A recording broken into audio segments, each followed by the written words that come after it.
नमस्कार दोस्तों, आज का टॉपिक है क्या इस मकान में घर बसेगा। गहरा टॉपिक होने वाला है, एंड तक ज़रूर देखना, ज़रूर कुछ रियलिस्टिक सीखने को मिलेगा। एक कंसल्टेशन थी, दिल्ली की एक फैमिली शिफ्ट करना चाह रही है गुड़गांव। बहुत ही स्टैंडर्ड टेम्पलेट है ये। बिल्डर फ्लोर अपना वहाँ से बेचना चाह रहे हैं। लड़के की नई नई शादी हुई है। Now they wanted to shift to a big builder floor, because Delhi का अगर आप 150 गज का बेचते हो तो गुड़गांव में 263 गज का खरीद लेते हो आराम से। एंड उसमें भी एक अफोर्डेबल लेने का बच सकता है पैसा, या कुछ कमर्शियल लेने का जो लोग चाहते हैं, छोटी मोटी दुकान। तो मैंने इन लोगों को कुछ कंसल्टेशन दी, वो मैं एंड में बताऊंगा कि मैंने क्या दिया, बट क्या पैरामीटर्स पे मैंने चर्चा करी। एंड फाइनली ये फैमिली एग्री हुई। एंड आज के दिन ये फैमिलीज़ इस तरह चीज़ों को सुन रही हैं और एक्ट कर रही हैं। क्या आप इस सिचुएशन में हैं, या डल सकते हैं, या डले हुए हैं, या किसी को आप ये ज्ञान दे सकते हैं, तो प्लीज़ सुनिएगा। तो मैंने इनको बोला कि अगर आप एक फ्लोर ले लेंगे 263 गज का, तो यस वो आपको अच्छा लगेगा, बड़ा लगेगा, लेकिन 3 कमरे हैं। 3 कमरों में ये जो बहू है ये भी आप ही के साथ रहेगी। कहते हैं ऑफ कोर्स अब हमारे साथ ही रहेगी। तो सबसे बड़ी प्रॉब्लम ही यही है जी। शुरू शुरू में नए नए लोग इस तरह कर लेते हैं। बाकी क्या होता है और मैंने उनको क्या बताया वो सुनिए। शेयर्ड इंडिविजुअलिटी शेयर्ड स्पेस में नहीं आ सकती। आपकी एक इंडिविजुअलिटी है वो शेड स्पेस में नहीं हो सकती। एंड उसमें बड़ा का कोई मीनिंग नहीं है। आप एक बहुत बड़े ऑफिस में काम करते हैं, लेकिन जहाँ आप बैठते हैं आपको 3 बाई 3 स्क्वायर फीट की जगह है, तो उस बड़े ऑफिस का कोई मीनिंग नहीं है। कोई भी लेडी, नई नवेली दुल्हन अपने पति को रिस्पेक्ट नहीं करेगी जो उसको 15 गज में सिमटा देगा। कहने को 263 गज की है, पर उस नई दुल्हन का वो 15 गज ही है जो उसके उसके हिस्से में जो कमरा आ रहा है। कोई भी पत्नी रिस्पेक्ट नहीं करती ऐसे पति को। एंड ये चीज़ें 6 महीने 12 महीने बाद आती हैं। ये क्यों होता है मैं बताता हूँ, आप सुनिए। आदमी मकान खरीदते हैं, औरत उनको घर बनाती है। आदमी मकान खरीदते हैं, घर बनाती है औरत। और वो घर कैसे बनता है? उस औरत को, वो कोई भी महिला हो सकती है, उसको अपने मर्ज़ी के पर्दे लगाने हैं, अपनी मर्ज़ी का कलर रखना है, अपनी मर्ज़ी से मेड का आने जाने का टाइम होगा, मर्ज़ी से खाना खाना है, मर्ज़ी से उसका कोई रिश्तेदार आ सकता है, जा सकता है, उसको बिना रोक टोक कहीं जाने आने की आज़ादी चाहिए। ये एक बेसिक हमारा 2022 आ रहा है, उसका टेम्पलेट बन चुका है। अगर आप इस टेम्पलेट को रिस्पेक्ट नहीं करेंगे तो you are going for a कलेश। वो लेडी बाहर जैसे मर्जी कपड़े पहने, वो जैसे संस्कृति के हिसाब से जिए, पर उसे अपने प्राइवेट स्पेस में नूडल स्ट्रैप और शॉर्ट्स पहन के घूमना है, कमरे के अंदर सिमटना नहीं है। एंड ये माता पिता के लिए भी मैं ये चीज़ बताना चाहता हूँ कि अब मैं उनके हिसाब से भी बताऊँगा कि उन्हें क्यों नहीं अपने बेटा बहू के साथ रहना चाहिए। पहली बात तो एक मूवी थी साथ साथ, 1982 की, फारूक शेख और दीप्ति नवल जी की मूवी है। उसमें गाना था, ये तेरा घर ये मेरा घर, ये घर बहुत हसीन है। उसमें ये नहीं था ये तेरा घर ये मेरा घर, ये तेरे पापा का घर, ये तेरे मम्मी का घर, या तेरे भाई का घर। बहुत लोग तो 2-2 भाई भी घुसे हुए हैं एक 4 बड़े BHK के अंदर। बहुत ज़्यादा इश्यूज़ हैं। No student wants to stay with the headmaster. School में आना जाना जितना टाइम हो जाए। मेरा channel is all about family and family staying near. I never say under the same roof, because kitchen के अंदर फ्रिज की मालकिन कौन होगी, फ्रूट्स कौन से आएंगे, कहाँ खाए जाएंगे। आपको ये देखना है कि जो पेरेंट्स होते हैं वो जल्दी उठते हैं, सुबह नहीं आती भाई नींद उतनी, ठीक है, एंड सो भी जल्दी जाते हैं। तो सुबह जल्दी उठ के वो खटर पटर भी करेंगे, मिक्सी भी चलेगी, शोर भी होगा, फिर वो देखेंगे बहू तो उठी नहीं। बेटा सोता रहे कितनी देर तक, बेटा तो बेटा है, पर बहू क्यों नहीं उठी? हमने अपनी चाय तो खुद बना ली, अब नाश्ता भी खुद बनाएंगे, अच्छा इसका भी बनाएंगे। आपकी जो नए कपल की एक प्राइवेसी है वो तो उसको 100% चाहिए चाहिए। किसी सर्कमस्टांसेस में बीवी भी जैसे नौकरियां कर रही हैं और करना चाहिए, और वो भी मैं चैनल पे हमेशा प्रमोट करता हूँ वर्किंग लेडीज़ को। तो पति उसकी किसी चीज़ में तो मदद करेगा। कभी बीवी की तबीयत खराब हुई तो चाय बनाने लगेगा तो माँ देख लेगी, अच्छा पत्नी की चाय बना रहा है, हमारी तो कभी नहीं बनाई, हमारे वाले ने तो कभी नहीं बनाई। हर टाइम स्क्रूटनी एंड जजमेंट के एनवायरनमेंट में कौन खुश रह सकता है? इसीलिए मैं कह रहा हूं कि मकान तो बन गया, पर क्या वो घर बन पाया? टॉपिक यही है।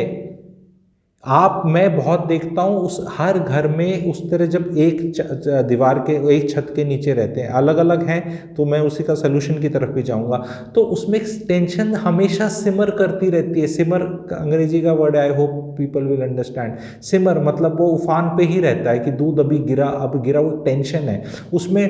पिताजी पार्क भाग जाते हैं, कोई शाम को दोस्त के लिए चले जाते हैं, पति जो होता है वो घर नहीं आना चाहता दफ्तर से 8-8 बजे तक। ये घर पाया आपने। लालच क्या है? लड़कों का लालच बताता हूँ क्या है। लड़कों का लालच ये है कि अरे बिकेगा तो मेरे को कभी मिलेगा। आप ऐसी लाइफ जीना चाहते हैं कि आपके पेरेंट्स चले जाएंगे, अब आपको एक बड़े घर में रहना है? पेरेंट्स भी कहीं नहीं जा रहे, और वो जाएंगे 90s के अंदर, जब तक आप अपने 60s में हो जाएंगे। तो साथ नहीं रहना है, एक घर के नीचे नहीं रहना है, उसमें आपकी आगे की प्रोग्रेस हो जाती है। एक बार तो आपका पैसा बच गया, लेकिन जब शादी चरमराती है, उस पर वीडियो बनाऊंगा, तब इन्वेस्टमेंट नहीं होती। वो कल को बच्चा आता है, तो एक दूसरे की ज़रूरत हमें हमेशा है। सास की ज़रूरत बहू को हमेशा रहेगी, बेटे को माँ बाप की ज़रूरत रहेगी, माँ बाप को भी इनकी रहेगी। तो पास पास रह लो। दीनदयाल उपाध्याय फ्लोर्स हैं, 3 BHK इनने ले लिया, 3 BHK इनने ले लिया, और एक अफोर्डेबल के पैसे भी बच गए। यहाँ 3 BHK मिला, यहाँ 3 BHK मिला, एक बेसमेंट इसको मिली, एक बेसमेंट इसको मिली, एक टेरेस इसको मिला, एक टेरेस इसको मिला। ये 140 गज, ये 140 गज, 280 गज। वहाँ 263 गज में प्रोग्राम हो रहा था, और उस 263 गज में भी मैं, आप चाहते हैं बिल्डर फ्लोर का काला सच टाइप करके कुछ बनाऊं गुड़गांव का? बहुत लोग उसमें मिर्चियाँ लग सकती हैं, but that is not the concern. Concern is कि जो चल रहा है अभी, उस चीज़ को बताया जाए कि बिल्डर फ्लोर्स के अंदर क्या हो रहा है। तो ये वाला सोल्यूशन उन लोगों के समझ में आया कि ये घर ऐसा नहीं कि कोई वाव जगह देख के हमारे रिश्तेदार आके क्लैपिंग करेंगे। अगर हम खुद ही नहीं खुश रह पाएंगे तो क्या मतलब है? 3 कमरे हैं, साइज थोड़ा छोटा हो जाएगा, लेकिन अपने तो हैं। उसके अंदर उस जो बहू रानी का 3 BHK है, उसमें उसकी कभी माँ आके रह जाएगी 5-10 दिन। सास ससुर वाले घर में कौन आके रहता है 2 दिन भी? उसको हक नहीं है कि एक साल में 5-10-20 दिन उसके रिश्तेदार घूम जाए, उसका भाई घूम जाए या उसकी बहन घूम जाए? उसका कोई हक नहीं है क्या? बहुत लोग बोलते हैं कई जगह एक बेटा होता है, तो भाई बेटा है, अकेले पेरेंट्स तो साथ ही रहेंगे, अकेला लड़का है। क्यों? जिसकी अकेले लड़की है, जिसके अकेले लड़की, अकेले लड़कियां भी तो बहुत लोगों की हैं। समाज को क्या ये माँ जो बेटे की है स्पेशल हो जाती है क्या? या माँ बाप बेटे के स्पेशल हो जाते हैं, बेटी के नहीं है? फिर कई केसेस में तो बोलते हैं नहीं, अरे ये तो अकेली माँ ही रहेगी, पिताजी नहीं है। तो अगर अकेली बेटी और उनका पिताजी रह गया, तो वो उनको रखोगे क्या ऑकवर्डनेस क्रिएट करने के लिए? लॉजिक क्या है? क्लियर मैसेज, क्लैरिटी गिवर हूं, क्लियर मैसेज दे रहा हूं आप लोगों को। माँ बाप को अपने 5 से 10 मीटर में रखिए, या माँ बाप को मैसेज दे रहा हूँ, बच्चों को भी रखना है तो 5 से 10 मीटर में रखिए। एंड मैं तो यहाँ कहूँगा कि लड़की वाले भी जो हैं, भाई can't they also come there? क्या रखा है कहीं 10-20-30 किलोमीटर में अपना करने के? अगर सारा परिवार आपस में मिलजुल के, why can't they decide on to some place where everybody is there? कितना अच्छा खुशी का माहौल है, सब अपने अपने घरों में रात को सो जाते हैं, और दिन में जो नाती पोते हैं वो कभी लेफ्ट राइट जा सकते हैं। नानी के चले गए, कभी दादी के चले गए, कभी कुछ खा लिया, कभी वहाँ खा लिया, जहाँ कुछ अच्छा बना वहाँ खा लिया। और वो हस्बैंड वाइफ जो हैं, उनको कितना स्पेस खुद मिल जाएगा। उनको कभी घूमी घूमी जाना है, बच्चे छोड़ गए, ठीक है, नैनी एंड डैडी दादी के पास, ठीक है। तो खलूस के साथ, प्यार के साथ बोल रहा हूँ, यूज़ कर सकते हैं एक दूसरे को प्रैक्टिकली। कभी हारी बीमारी हुई, you are within 30 seconds, 40 seconds, 50 seconds of each other, yet you are staying with your boundaries। and जो एनर्जीज हैं, जो आप एक उम्र क्रॉस करते हो, तो आप वो एनर्जीज हैंडल नहीं कर सकते। आपकी एनर्जीज यहाँ है, वो बच्चे शोर कर रहे हैं इतने ज़्यादा, और सेम में रहोगे तो आप हैंडल नहीं कर पाओगे।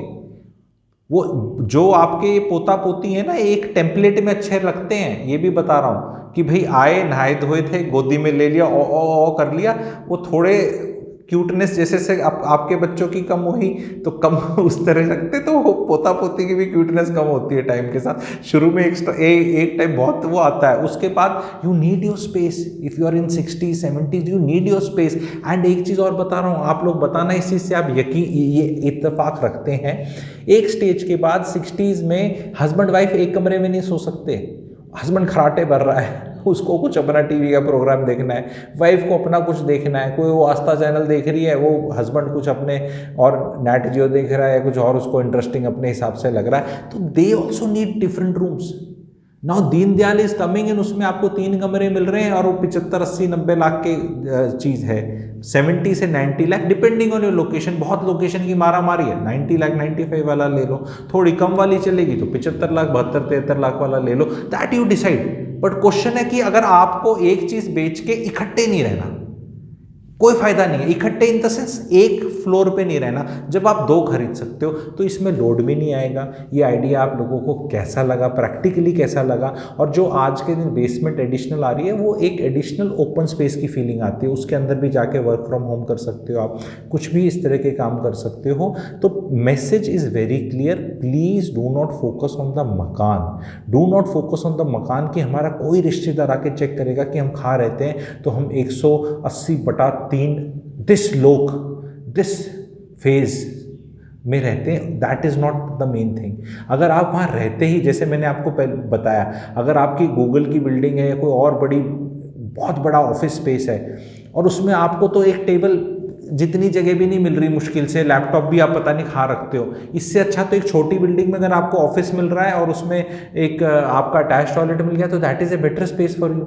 आपने ठेका ले रखा है कि बिल्डिंग बहुत अच्छी है, हाँ वो रिश्तेदारों को बताने के लिए तो बहुत अच्छी है, मैं इधर काम करता हूँ, लेकिन कोई बोलेगा चल दिखा कहाँ बैठता है तू, तो फिर तो प्रैक्टिकलिटी भी आप उसमें देखो कि आपको साथ रहने में वो जो कॉमन किचन है वो ना सास मानती कि वो मेरी पूरी है, ना वो बहू मानती। और औरतों को घर घर खेलने के लिए बचपन से डीएनए के अंदर है, बचपन से वो स्टोरी है कि मेरा प्रिंस इन शाइनिंग आर्मर आएगा और मुझे कैसल में ले जाएगा 15 गज के कमरे में, तो उसका सपना टूट जाता है। जब औरत का सपना टूटता है आदमी सुखी नहीं रह सकता, ये फैक्ट है। आप अपनी औरत का सपना तोड़ के रख रहे हो उसको और सोच रहे हो आपकी लाइफ खुश हो जाएगी, नहीं होगी।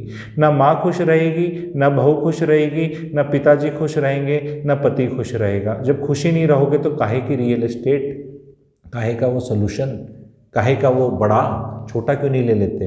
तो ये कैसा लगा वीडियो आपको बताना, प्लीज़ कमेंट सेक्शन में ज़रूर लिखें। सब्सक्राइब करें चैनल को नहीं किया, एंड प्लीज़ शेयर करो अपने फैमिली ग्रुप्स के ऊपर। ये प्रैक्टिकलिटी है लाइफ में, जिस घर में रहना है उस घर का कोई लेना देना नहीं हो, 100 रुपये का है, 150 का हुआ है या 90 का हो गया, आपको घर में रहना है।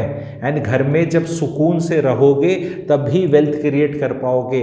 यंग जनरेशन बहुत लालच कर रही है, ओल्डर जनरेशन के पैसे का बहुत लालच कर रही है, एंड उस लालच के अंदर गलत डिसीजंस लिए जा रहे हैं। खुद 40, 50, 60 हज़ार की तनख्वाह वालों, 70, 80 हज़ार की तनख्वाह वालों, 1 लाख रुपए की भी तनख्वाह वालों, दीनदयाल से ऊपर की नहीं है आपकी औकात।